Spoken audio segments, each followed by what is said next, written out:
Now at 5, Christopher Bell in the number 20 Toyota turns the fast lap in Friday practice for the Brickyard 400. I'll tell you the other storylines to watch as NASCAR returns to the Indianapolis Motor Speedway.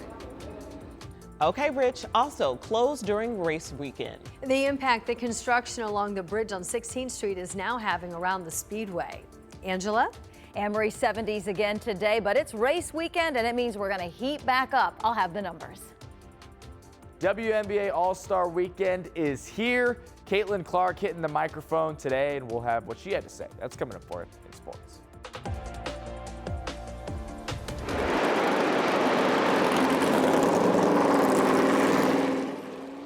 It's a race weekend out at the Indianapolis Motor Speedway. All the drivers of NASCAR are here in Indianapolis. They are gearing up for the Brickyard 400, and tens and thousands of fans are expected to come and watch them. Yes, and our Rich Nye is holding our hands, taking us to practice at the Speedway this afternoon. Joey Logano comes off a win last weekend. He was the first driver out to sign autographs for fans on a short day of practice at the Indianapolis Motor Speedway. Less than an hour of laps for the Cup cars on Friday. Christopher Bell turned the fast lap at 183.5 miles an hour. Denny Hamlin fifth on the speed chart. He has 64 career wins, not the Brickyard 400. I mean, I've got a couple shots at this left, so I think more desperate. I'm certainly willing to take a few more risks here, whether it be on restarts or whatever it might be. I mean, if it's strategy, something to give us a shot to win. Ryan Blaney drives this number 12 Ford for Roger Penske, who of course owns the Indianapolis Motor Speedway. So Blaney would love to win the Brickyard 400 for the captain, but he also has a chance to win $1 million Sunday. The NASCAR in-season challenge bracket tournament comes down to Blaney or Todd Gilliland. Whoever finishes higher at Indy wins the $1 million. We beat him here last year, so I don't know why we can't do it again. So, but yeah, overall, I think it's fair to say we're big underdogs. It's nice to end it here at Indy. I think this is a great place to end it. At a really amazing racetrack, so it should be an exciting one Sunday. Qualifying Saturday, race on Sunday. At the Speedway, Rich Nye, 13 News. And Brickyard 400 qualifying is Saturday at 1:30, followed by the Pennzoil 250 race for the O'Reilly Auto Parts Series. The Brickyard 400 race is Sunday at 2 p.m.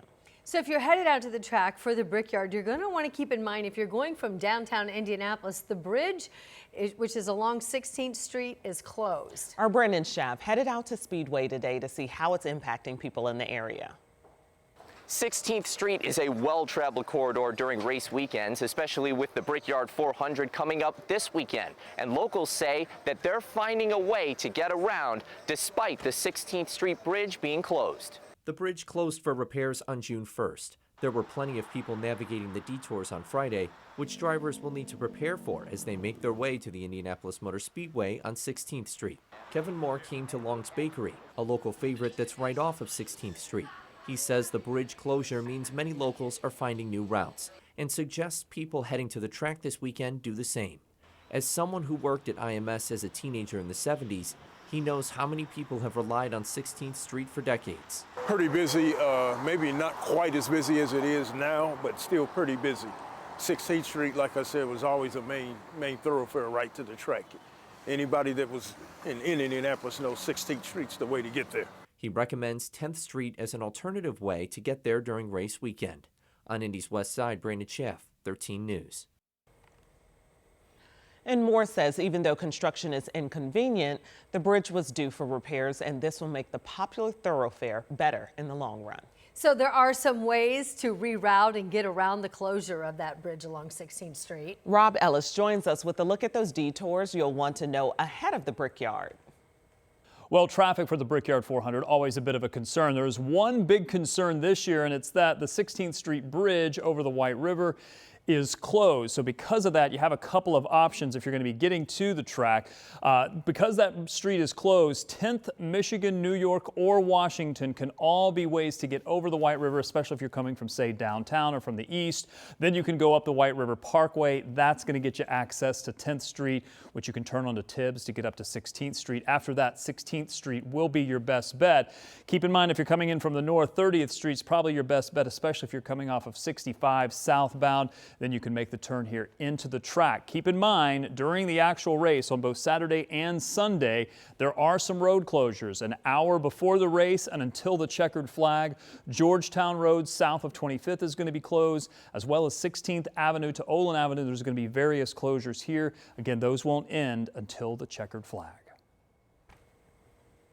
All right, Rob, thanks so much. Yeah, keep that in remember. mind. Yeah, because we don't want you to be race day morning going out there and saying, oh, yeah, I forgot. Wait a minute. Yeah.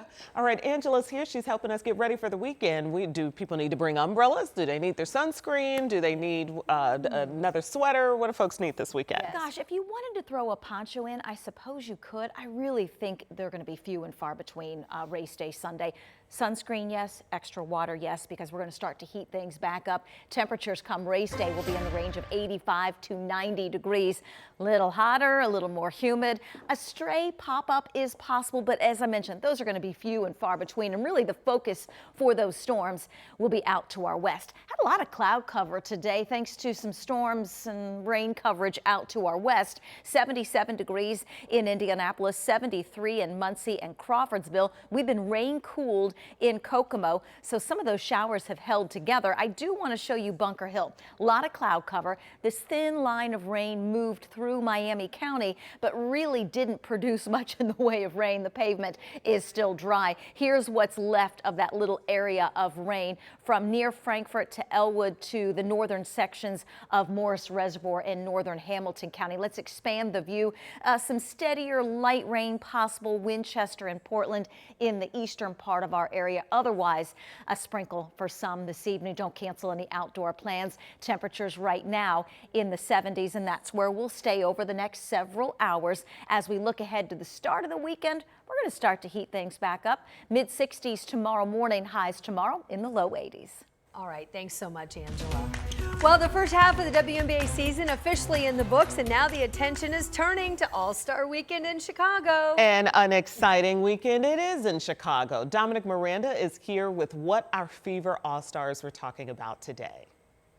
WNBA All-Star Weekend is here as our three Fever All-Stars, Caitlin Clark, Aaliyah Boston, and Kelsey Mitchell, are up in Chicago gearing up for the weekend's festivities. A surprise guest at this morning's practice, Barack Obama, at the new Obama Center, so that got the things started very nicely. Now the attention turns to the activities on the court this weekend. Tonight will obviously be the three-point contest and the skills challenge. No Fever players participating in those events tonight, but all three will be on the floor in Saturday night's All-Star game. We'll touch on that more at 6, but we did get a chance to hear from Caitlin Clark today on what it means to be a part of this Fever organization while dealing with the outside noise that comes with being a superstar in this league.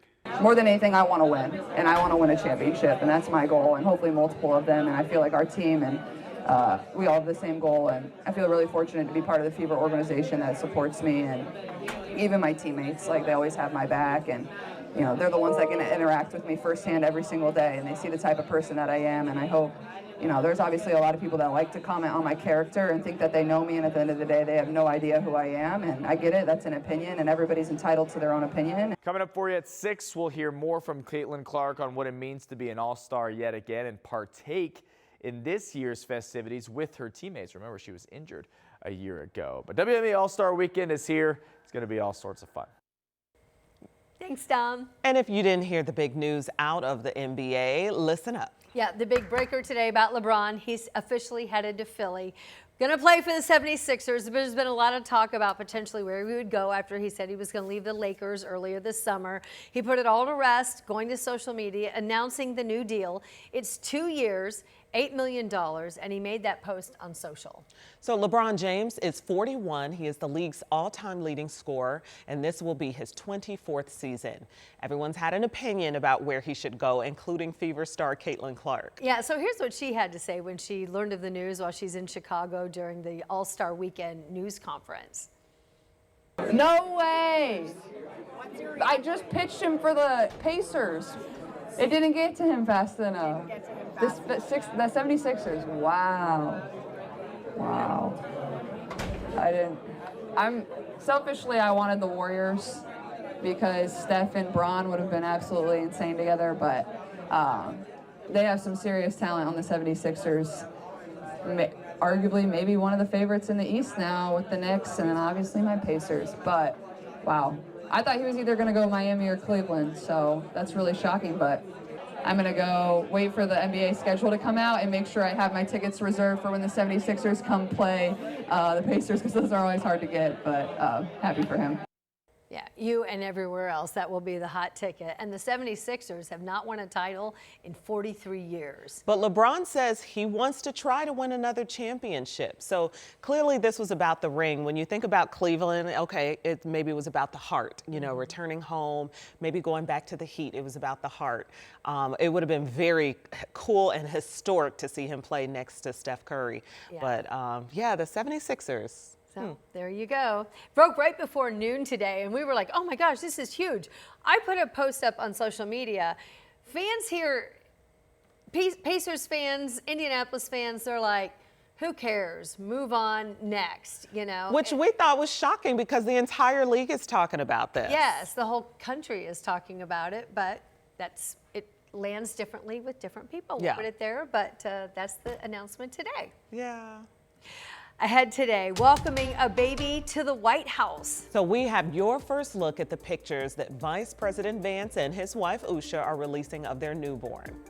Plus, increasing measles cases. The record number that we're seeing once again this year. But first, before that, striking Iran. The massive attack President Trump says he's now considering.